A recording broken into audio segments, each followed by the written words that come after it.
intervention par rapport effectivement à tout ce qui concerne la compétence, je vais l'appeler soins de santé parce que c'est le terme qui a été utilisé plus d'une fois.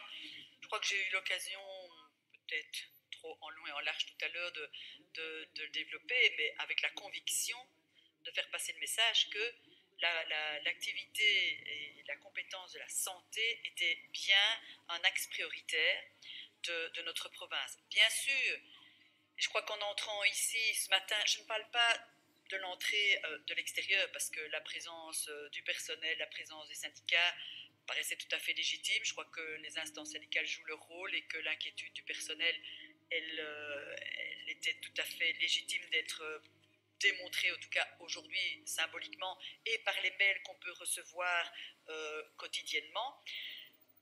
Mais à un moment donné, ici, voilà, je crois que on est un peu comme parfois dans certaines instances, parfois plus, parfois moins, ça dépend des jours, j'ai envie de dire, dans ce jeu de rôle d'opposition, avec la majorité qui vous dit avec énormément de sincérité la façon dont elle a travaillé, la façon dont on veut assurer un avenir à la province, avec, et je parle particulièrement des propos que j'ai tenus tout à l'heure en vous démontrant que la cellulettrisme, c'était pas important. Je reprends un exemple parmi eux, je ne vais pas tous les citer, mais que nous étions en quelque sorte la gestionnaire administratif, nous n'étions pas acteurs, mais voilà, c'est peut-être très facile, mais c'est la réalité aussi. Je suggère aux communes qui ont des activités d'illettrisme sur leur territoire, puisqu'elles vont récupérer des budgets que nous allons devoir consacrer aux zones de secours, d'être aux côtés des associations qui gèrent l'illettrisme. C'est peut-être très facile, mais c'est quand même notre réalité de terrain. Je crois que du côté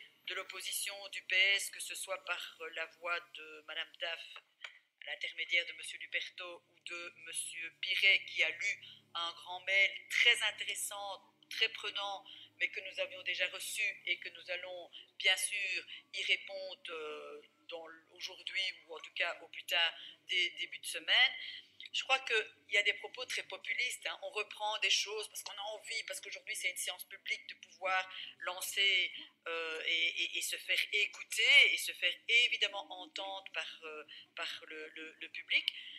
Je dois dire aussi, je le dis et je partage que moi je n'engage pas mes collègues, que j'ai trouvé au niveau du groupe écolo, M. Ballon-Perrin, quand je suis entrée, je me suis dit, mais il y a un showman dans la pièce, parce que vous vous retournez, quand vous voulez parler, vous vous levez comme ça, à tout bout de champ, en me disant, et là je ne parle pas que pour vous, je vise tout le groupe, et j'ai vite été voir un petit peu comme ça, parce que c'est très facile maintenant devant le public de dire aussi, non, mais pas vraiment, c'est la suppression de l'institution, pas des provinces, c'est repris tel quel partout.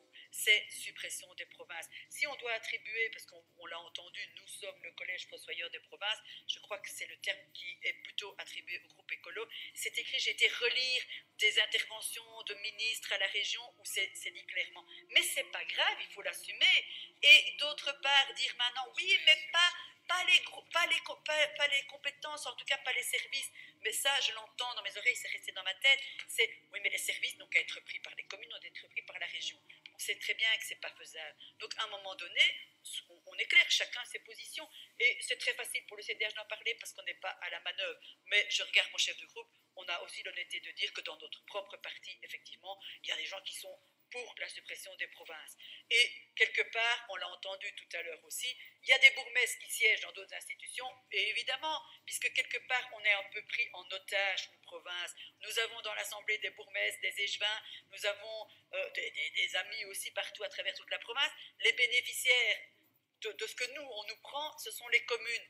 Et quelque part, on peut être content aussi parce que les communes font un travail excellent en tant que pouvoir locaux auprès des citoyens. Donc voilà, donc quelque part, pour dire qu'à un moment donné, et j'apprécie quand on dit et qu'on salue la prise de responsabilité, ceci dit, et c'est quelque chose sur lequel je veux vraiment revenir, c'est sur les soins de santé et qui concerne les hôpitaux.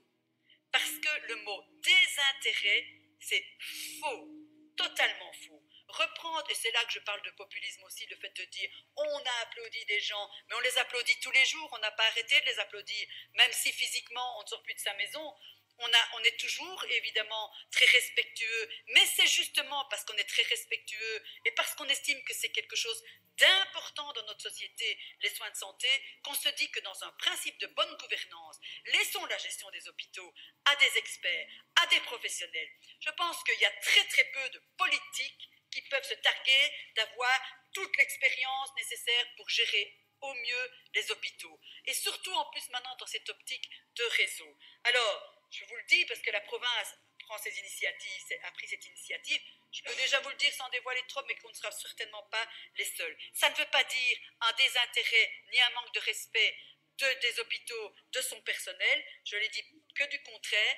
Alors, pour ceux qui sont soucieux de la philosophie, service public, la neutralité, je crois qu'à l'heure actuelle, le citoyen qui va se faire soigner, et c'est bien l'optique des réseaux, il ne cherche pas spécialement la philosophie de son établissement, il cherche la qualité du service. Ceci dit, ça n'empêche pas aux partis politiques, dans ce qui serait une nouvelle structure, d'avoir des observateurs pour garantir, bien sûr, toujours cet aspect intérêt de service public. Mais je crois que l'intérêt du service public en soins de santé, c'est d'abord l'intérêt du patient.